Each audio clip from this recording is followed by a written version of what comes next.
just something they would want to do just to be a pro, I guess. But those college jobs are really nice these days. Yeah.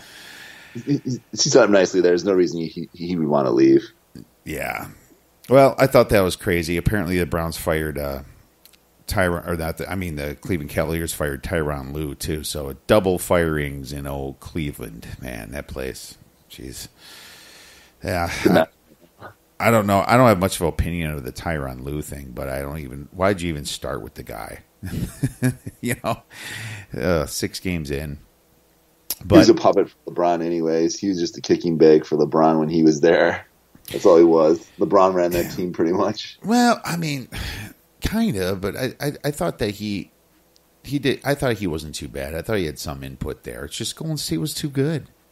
It's just the way it was. But he did. I thought he managed the team pretty well. I think he's better than people think. But I don't know. Cleveland's unfortunately not going to see anything for a little while unless they get a really good coach there. So we'll see what happens. But this is a football podcast. So let's get into fantasy football, my man. Let's talk about the bye weeks. The Bengals. So if you have Andy Dalton, AJ Green, Mixon, any of those guys, Boyd, they're on byes. The Colts, T.Y. Hilton, Eric Ebron, Andrew Luck, Mack, all on byes. The Cardinals, hopefully we're not starting any Cardinals. David Johnson. Yeah, but he's been awful. I think most David Johnson people don't even start David Johnson as owners. I guess, if you have been, geez. The Eagles, now that's, Alshon Jeffrey, Carson Wentz. The running backs are kind of a committee. The Giants, obviously Saquon Barkley, Odell Beckham, and Eli Manning. What's their tight end over there, too? Evan Ingram. Yeah, Evan Ingram. The Jaguars, and you might have had Yeldon or one of their receivers like Moncrief or Westbrook. D.D. Westbrook or somebody like that, yeah. So those are your bye weeks. There's a lot of them, and just gets worse. Like these next 3 weeks of byes are pretty brutal. So hopefully you have a deep fantasy roster, but we're going to hopefully hit a few waivers again. And if you haven't prepared yet, maybe you can find some sleepers out there. Why don't you get into the key injuries, Dave? All right, a few key injuries this week. We got Tyreek Hill. He appeared to tweak his groin in a long catch early in the game, and he left it late in the fourth quarter. Injury didn't look serious, but he's questionable right now. The groin injury definitely will slow him down, and speed is half of his game, and the game-breaking ability. So definitely something you want to take a look at. Will Fuller, a big loss for the Houston Texans. Fuller tore his ACL in his right knee, and he's out for the rest of the year. So if you have him, you can just drop him right now. He's done for the year. Then a couple other just minor injuries. David Johnson, the guy we were just talking about, left in the fourth quarter for a concussion. He later returned and played, so he should be okay going forward, but you want to always keep an eye on that with the concussion. You never know with those. Ronald Jones, the rookie for the Tampa Bay Bucks, he's been playing a little bit now lately. He suffered a hamstring injury and did not return. He's not the starting running back, Payne Barber is, but he's been getting more work lately, so that's a person you might want to keep an eye on. Big Ben for the Pittsburgh Steelers suffered an injury to his left index finger in the second quarter, but went over the Browns. He's going to be questionable as well. They were evaluating him after the game, but it sounds like he'll be okay. Baker Mayfield, he didn't have any major injuries. He just was really banged up and took a beating from the Steelers. So he's just a little ginger after the game, so moving forward. So nothing really majorly there, though. And then just a bunch of defensive players. No really key defensive players, though. Maybe Carl Lawson from the Bengals. Yeah, that was big. He tore his ACL, so that's a big one. And then maybe another one. Kyle Long from the Bears, one of your boys, offensive lineman for the Bears. He's carted off with a right foot injury, so that'll deplete the Bears' line a little bit going forward. Oh, actually, Reuben Foster, another key linebacker for the 49ers, and then Jacquez Tart also did not return as well. Foster left the game with a hamstring injury, and Tart injured his shoulder. So those are a couple other defensive players. Other than that, no other key really defensive players that I've seen out there. Captain Munnerline for the Panthers is a cornerback. He left with a hamstring injury as well. And then Barry Church for the Jaguars left as well with a concussion. Yeah, you covered them all for sure. I only had the four main ones: Ronald Jones, Tyreek Hill, Will Fuller, and Baker Mayfield being beat up. But definitely, sometimes this time of season, defenses change. The Bengals defense actually was decent until they got super beat up, and same with the Colts. Now they're just they've been pretty devastated lately. So your defense can really change by all these guys going out. So. Definitely. And as the year goes on, they just get more beat up as the year goes on, so that then injuries are more accessible then, too. So they're more prone to get injuries as the year goes on, and they're getting beat up. So this won't be the last of the injuries. Definitely not. Definitely not. So want to get right into the waiver wire then for everybody. I'll start it out. I have a few of them. Good. Nothing too big, though, but a few, hopefully. Now, I've mentioned Kiki Kuti a million times, and I think I figured out how to say his name finally. But anyways, he's not necessarily going to replace Fuller, but I just think he's going to get some more targets out of it. And, their tight end's been killing it over there, too, and I meant to write his name down. Do you know the tight end on the Texans? There's Robert Griffin. There's Griffin they have there for the tight end. Yeah, I think that's what. Yeah, he's going to get a lot more targets, I think, as well. So, I would, if he's available, I would definitely go for him. And Willie Snead, he had 11 targets last week, and so he's one I have on the waiver wire. Now, Anthony Miller for the Bears, with Allen Robinson banged up, he got 7 targets and a touchdown last week. So he's looking really good. He's getting a lot of looks from Mitch Trubisky. Oh, may I add, Mitch Trubisky is a top 7 quarterback in fantasy football right now. So I'm kind of patting myself on the back for that one. But hopefully that keeps going up as a Bear fan of mine. But he's a must-own, I think, if you are in fantasy leagues. So last time I'm ever going to mention him in the waiver wire, he's now up to about 70% ownership. So old Mitch needs to be owned. Christian Kirk had 7 targets, and I guess there's no way but up. Byron Leftwich just taking over his offensive coordinator's duties for the Cardinals. Maybe that'll help out a little bit. Who knows? Devontae Booker. Royce Freeman was out, and that was kind of a surprise last week. If he's still going to be out, Devontae Booker is someone you can pick up, I think. Jacquizz Rodgers, he's going to probably be a good replacement for Ronald Jones. Not necessary. This is like a desperation type thing. If you're really on a bye week and you need a back, look for Jacquizz. Fitzmagic is announced the starter for Tampa Bay. Of course, man. Me and you are back and forth with Fitzmagic all year.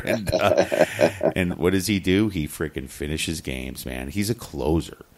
But hell, man, when you start the guy, he's just a completely different person. He's like the Chapman of the Yankees. He comes in and just destroys people. But if you put him in at the beginning of the game, forget about it. It'll blow up. So that's exactly. That's so Ryan Fitzpatrick right there, right? Duke Johnson got a lot of touches. I think he's a potential pickup if you need a back. And DJ Moore is one you got to look at as well. Carolina has a favorable matchup this week against Tampa Bay, and DJ Moore should get a lot more playing time, I believe, and because somebody got hurt. I don't think it's Funchess, but it's on the Panthers, and so I'll look that up right now. And Torrey Smith, that's right. We mentioned Torrey Smith a while back, I think, but he's still out. And DJ Moore is picking up a lot of where he's left off. So he's a speedster. I love this matchup against Tampa Bay. Why don't you go on and your waiver wire? Sounds good. Nice job on that, Kia. Another one I had, another Moore actually that's out there, David Moore. He's actually been getting a lot more playing time for the Seahawks. And how many more touchdowns does this guy have to have in order for you not to pick him up? Right. He's found pay dirt 4 times in his last 3 games. including a lucky bounce score Sunday at the Lions. So David Moore definitely he's actually getting more playing time, and he's the starter opposite Tyler Lockett there now in Seattle. And Russell Wilson's been on fire the last couple weeks too. So definitely a guy you want to take a look at picking up, and he'd be a solid play if you have any people on buys. Josh Adams, running back for the Eagles, he had 9 carries for 61 yards, and he led the Eagles in all rushing categories, and he added a 6-yard catch as well. Corey Clement was very quiet, guy we talked about weeks ago. Looks like they're going to give the ball to Josh Adams going forward, young dynamic rookie for the Eagles. So he's definitely a guy you want to take a look at picking up as well. And then another guy that's out there, he had some problems with the Dolphins, only owned in 13% of leagues right now. Devontae Parker put up a huge game this past week. He had 9 targets, 6 receptions, and 134 receiving yards. So we were talking about him a little bit this past week as well, but definitely pick him up. He's the guy you want to pick up with Kenny Stills and Albert Wilson on the IR. And Kenny Stills fighting a groin injury still. This is definitely a guy you want to take a look at picking up if he's still out there in any of your leagues. And then one other guy, Chris Herndon, I talked about last week. He's got his 3rd TD in 3 games. So definitely a tight end if you need it, looking for a tight end. Herndon for the New York Jets, tight end for them. He's a rookie tight end, but he's had 3 touchdowns in the last 3 weeks, a touchdown every week. So a little touchdown dependent, but if you're in a TD league, no PPR leagues, be a good guy to pick up. Jack Doyle, tight end, a lot of people probably forgot about. He's only 25% owned right now. A lot of people probably dropped him when he was injured for several weeks. He is back now. And he actually had 6 catches for 70 yards and a touchdown. So definitely he's back, and then him and Ebron have been getting all the looks in the offense, and they're a high-scoring offense. So definitely take a look at Doyle if he's out there for any reason on waivers. A little bit of a sleeper pick here, kind of like the Jacques Rogers for Kiev. Elijah McGuire, he put up good numbers last year for the Jets. He actually was on injured reserve, but he's coming back from injured reserve, and he'll be back for Week 9. Bilal Powell's out for the year. And then Trent Cannon didn't look that good this past week. He had a few catches, but McGuire is going to step into a major role when he comes back. So definitely look at picking him up if he's still available out there. And then I do like the Fitzmagic pick, but as well, I like Chris Godwin. With Fitzmagic starting again, Chris Godwin had good numbers with him when he was starting. He's only in 53% of leagues, so a lot of people do have him out there, but if he's for some reason he's still out there, definitely pick him up with Fitzmagic starting this week. Oh, I like it, man. Great job there. Elijah McGuire, I didn't think about him. That's Cannon didn't do that well, but the whole offense didn't do that well against the Bears. It was a away game for them, a tough spot. So I think Elijah McGuire will definitely take up a lot more carries. Bad news for Crowell owners probably. So very good call on that one. I love it. Well, let's get into our breakout players then, Dave. I have a few of them this week. Lots of bye weeks, as we saw already. But I'm going to go with Antonio Callaway versus the Kansas City Chiefs. I think that Kansas City's defense is lots of holes in it. If you see, they've been a great over team this year. So I think he's going to be a sneaky pick.